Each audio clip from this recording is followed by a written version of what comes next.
I'm out here on Tokyo Bay. Tokyo has a brand new attraction coming at the end of next year. It's been announced, the mayor was talking about it, press releases have gone out, some videos featuring it. Over there on the other side is Odaiba. You can see the Fuji TV building in the distance. And that's going to be the location of where this new attraction is. There's a lot of debate on whether or not the taxpayer money should be going into this. The city of Tokyo has been putting out like every year some sort of mega new tourist attraction, and it's going to be right on the other side of the bridge over there. I wanted to start here because I love this place. This is Tokyo Bay. You get a view of the entire city from this point. There's like nobody here. Loads of seats to eat a bento and really chillax while you watch ships go by here. So let me show you exactly what this tourist attraction is. This was in the News on Japan website yesterday.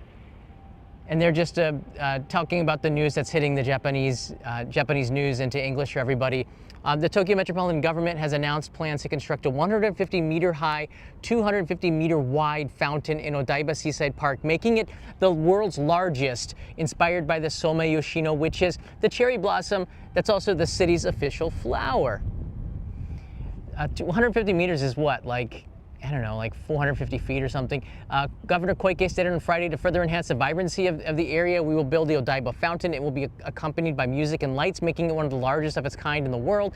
Tokyo has previously invested 160 million yen on a monument at Harumi Pier and 700 million yen on projectile mapping on the walls of Tokyo Metropolitan Government Building, both of which sparked debate over the use of public funds.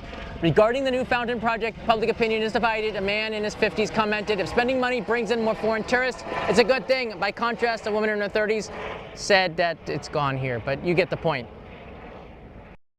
There's a lot of debate on whether or not the use of tax money should be going into this kind of stuff. Now, I'm kind of like scratching my head right here, basically because it's still kind of really hot, even though it's September, and I should take off my hat, but I'm gonna get burned all over the place if I don't. Look, I think it's great that Tokyo's doing these kinds of things. The world's biggest projectile mapping was this summer, and I think you guys can see it right here. It was pretty massive, and for those of you who were here to see the Godzilla one, this is it. It was pretty incredible. I mean, like, to see the Tokyo government building, which is built in this brute design of the 1980s, which is really popular. I like this building.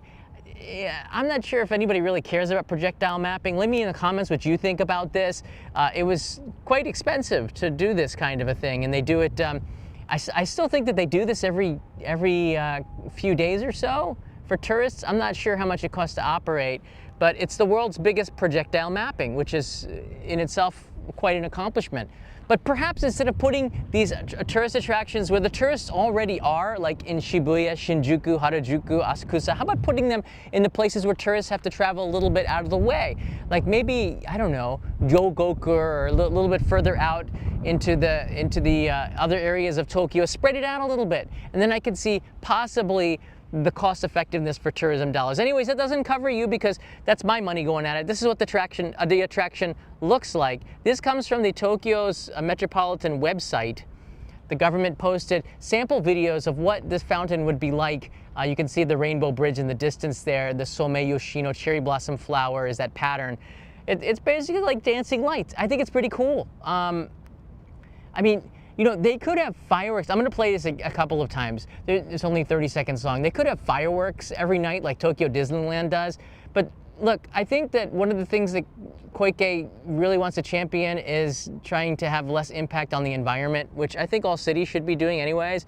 So this is kind of a cool thing where, yeah, it does take energy to make this kind of a thing, but it's something that once it's built, I think it kind of is not that expensive to run perhaps, and it allows artists to get a little creative because I'm sure there's going to be a lot of choreography perhaps. Maybe there's going to be some patterns that they could do with this. Maybe they can change up the design a little bit. I don't know exactly how they're going to manage this. Look at that. That looks like a space shuttle launching into space right there. Right? Very cool. I'll run it once again there. It's going to be very, very high. Did they say 150 meters into the sky? Again, that's like 400 or so feet into the air for the Americans. That's pretty high. You're going to see that burst of light that you saw at the end probably on the other side of the city. I don't know, but 150 meters is pretty high. That's not as high as Tokyo Tower, but it's much higher than Rainbow Bridge, I think, and you can see that from far away. That right there, that light, I think it's going to be pretty high. Here's where we are on the bay. So the mark of blue marks where I am, across from Odaiba. I didn't want to go all the way out there. The signal's not that good over there at Odaiba anyways.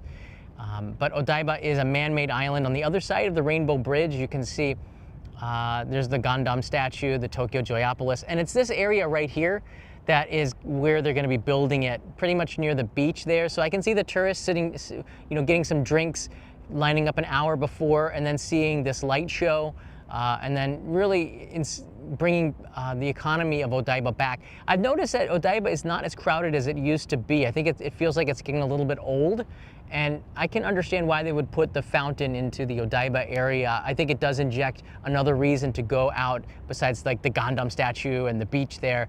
You know, you can't really go swimming in the beach, and this is where I am at the end of Toyosu's Garuri Park, near the Toyosu fish market right there, where the tuna auction is held nowadays. Look at that, nobody here. This is like my secret spot where Leo and I will come out and do dude stuff, like look at boats, you know, eat food and laugh at people running by. And we don't do that. I'm just trying to think of something that like dudes would do, whistle at girls. I don't know.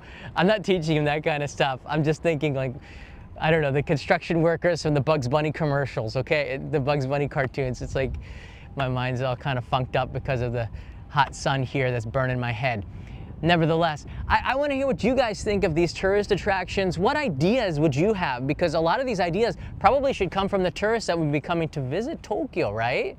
I think if you find something if you have an idea that might work on a large scale, I think they should build it, man. Because if they're coming up with world's largest water fountain, and I don't even know where the other water fountains are that are quite as large, probably Dubai, which makes a lot of sense because they're building the biggest of everything. You know, it's a very impressive city. Tokyo is impressive in its own right, and I guess they just continue to innovate. Yeah, but this time of year, September, maybe one of my favorite times. Again, the humidity is way down. There's just a lot of solar heat. You need to have glasses on. You probably should wear a hat, but you don't have to take off your shirt because it's just too darn hot in August. You have to take off your shirt or wear a tank top or mesh or something because you're sweating so profusely. I mean, besides getting like heat exhaustion, you're probably going to get rashes and stuff because you're constantly wet, and that's not good, and the sun's hitting it. You get fungus and things like that.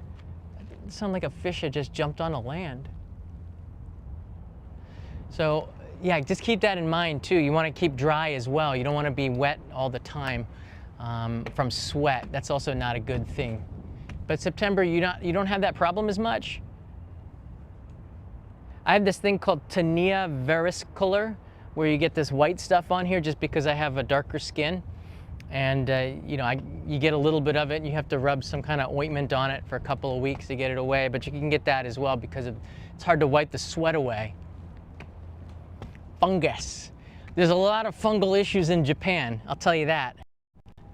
At the onsen, if you're going around barefoot, somebody's got one fungal problem, you're gonna spread it. So make sure you dry and wash your feet at the onsen, in particular when it's really crowded, because any dude with a fungal issue, I'm saying dude because I don't go in a ladies one, you know what I mean?